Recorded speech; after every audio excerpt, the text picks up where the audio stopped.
Bueno, buenas tardes. Mi nombre es Lina María Cardoso y pertenezco al semillero de Derecho Societario y Concursal de la Universidad Militar Nueva Granada. Antes de comenzar mi intervención, me gustaría agradecer a la Universidad Francisco de Paula Santander por el espacio que nos brinda para la presentación de nuestros resultados de investigación. Y siendo esto así, procedo entonces a sustentar la ponencia titulada La inclusión de la sostenibilidad fiscal como criterio orientador del Estado, aproximaciones constitucionales económicas, la teoría del Estado fiscal y el caso colombiano. Para hacer una breve introducción al tema, lo primero por decir es que la figura de la sostenibilidad fiscal fue incluida al ordenamiento jurídico constitucional colombiano a través del Acto Legislativo 03 del 2011. Digamos, este acto legislativo modificó el artículo 334 de la Constitución, que es el que le encarga al Estado la dirección general de la economía. Así es como la sostenibilidad fiscal se vuelve, digamos, una herramienta para el alcance progresivo de los objetivos del Estado social de derecho y un criterio orientador del actuar del Estado.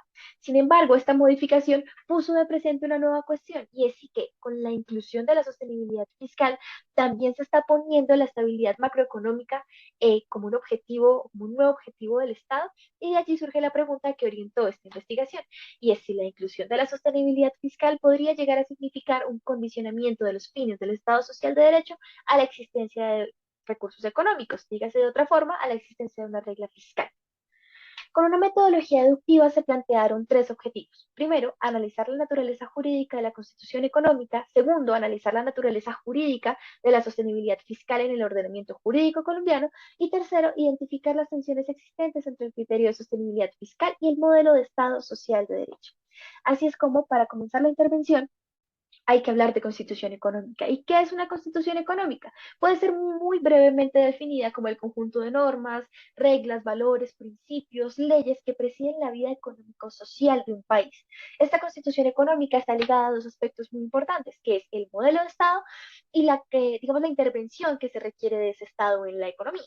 Así es como, para plantearnos un panorama general y respecto de la intervención del Estado en la economía, traemos a colación cuatro modelos constitucionales: liberal, deliberativo y el neoconstitucionalismo. Para hablar en primera instancia del constitucionalismo liberal, lo primero por decir es que este aboga por la no injerencia del Estado en la economía. ¿Por qué? Porque la intervención del Estado genera un desequilibrio y una ineficiencia respecto de la misma economía. Así es como vemos, por ejemplo, tendencias como la autorregulación del mercado. Los poderes públicos no tienen ninguna facultad sobre el tema económico de la nación. Avanzando un poco más en la teoría constitucional, nos encontramos un constitucionalismo débil. Si bien es cierto que las ramas en este modelo constitucional pueden tomar, digamos, algún tipo de decisión económica, esta decisión no es de última instancia, sino que cualquier impacto económico que puedan tener será decidido directamente por el gobierno nacional. Y esto lo hace porque se supone que las ramas del poder público no se encuentran capacitadas para comprender cuál sería el efecto fiscal que podría llegar a tener las decisiones que toma. Por lo tanto, es donde el Estado debe reaccionar para mitigar este tipo de impactos. Y esta figura, por ejemplo, la podemos ver materializada en Colombia con la inclusión del incidente de impacto fiscal, que explicaremos un poco más adelante. En un tercer punto tenemos un constitucionalismo, deliberativo, donde ya se establecen ciertos mecanismos a la hora de tomar decisiones que tengan algún impacto económico. Y es que estas decisiones, digamos, deberán estar acompañadas o mediadas por expertos y académicos que conozcan del tema. Así es como la adecuada sensibilidad de estas decisiones por el impacto económico le otorgará, digamos, a la misma decisión una mayor legitimidad democrática. Y esto implicaría que puede ser ejecutada así como fue concebida, digamos, en una primera instancia. No tendría que pasar a una revisión eventual del gobierno nacional. Por último, tenemos el neoconstitucionalismo y el garantismo. En estos modelos es que cuando se está hablando de la protección de derechos humanos o la protección o garantía de las cartas de derechos humanos, no existe ningún tipo de consideración o limitación de tipo económico para restringirlos o para negarlos. Entonces, el impacto económico que pueda tener el reconocimiento de alguna garantía o algún derecho, digamos, está fuera de cualquier consideración. Estas decisiones pueden ser de toma inmediata o pueden ser de toma progresiva. Sin embargo, prima la garantía o prima el reconocimiento del catálogo de derechos fundamentales por encima de cualquier otra consideración.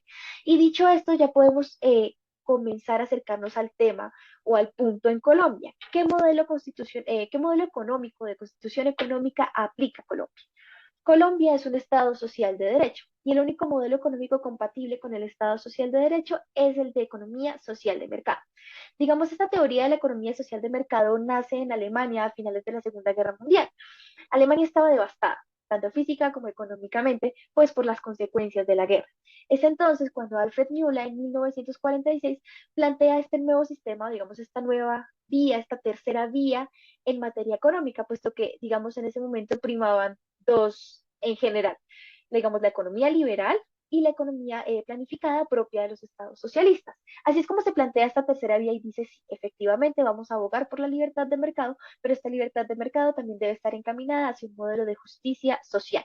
Y es así como tenemos estos cuatro pilares de la economía social de mercado: la libertad individual y la individualidad, la libertad de mercado, la subsidiariedad de la acción del Estado frente a la economía y la solidaridad que debe estar encaminada siempre a la justicia social.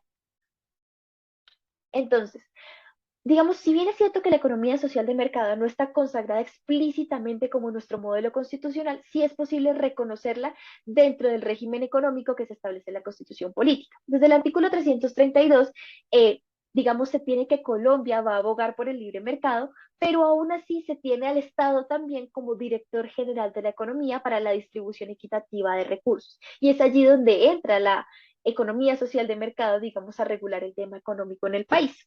Respecto de eso, bueno, ya podemos comenzar a hablar de la reforma constitucional como tal. Entonces, digamos, la reforma constitucional o el acto legislativo 03 le dio a la sostenibilidad fiscal, recordemos, digamos, dos connotaciones: la de herramienta para alcanzar los fines del Estado social de derecho y la de criterio orientador del actuar del Estado. Sin embargo, de la redacción o de la implementación de este acto legislativo en su momento, digamos, se desprendieron dos consideraciones que llegaron a encender algunas alarmas.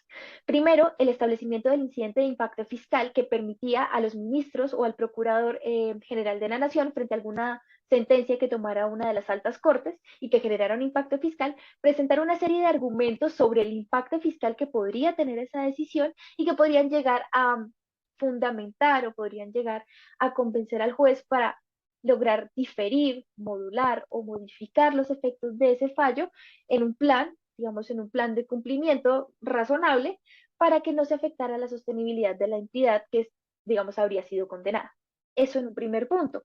En un segundo punto, de la redacción del acto legislativo se introduce el principio de la sostenibilidad fiscal y entiende ese principio como un mandato de optimización.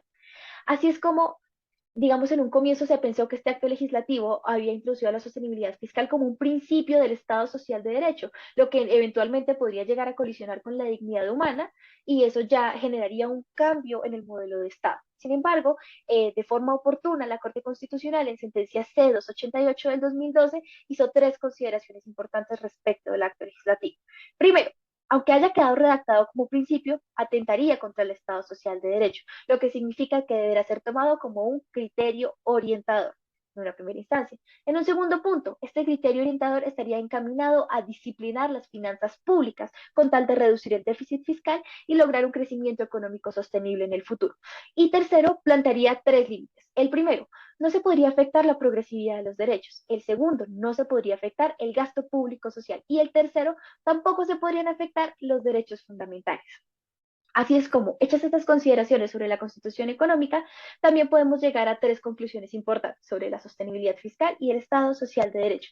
La primera conclusión que podemos tener es que la utilización de la sostenibilidad fiscal como fundamento para negar los derechos que garanticen la justicia social no solamente atenta contra, digamos, las bases de la economía social de mercado, sino también contra el principio de la dignidad humana, que es el pilar fundamental del Estado social de derecho. En un segundo punto, el eventual reconocimiento de la sostenibilidad fiscal como un principio, como un mandato de optimización del Estado social de derecho, implicaría una transformación inmediata a un Estado fiscal, o sea, a condicionar las garantías constitucionales a la existencia de recursos económicos, lo que significa una regresión importante en materia de derechos, de reconocimiento de derechos y garantías constitucionales.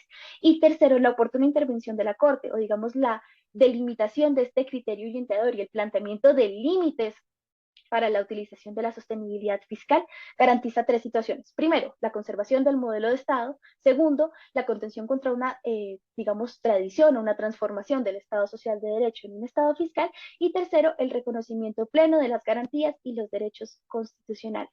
Muchas gracias.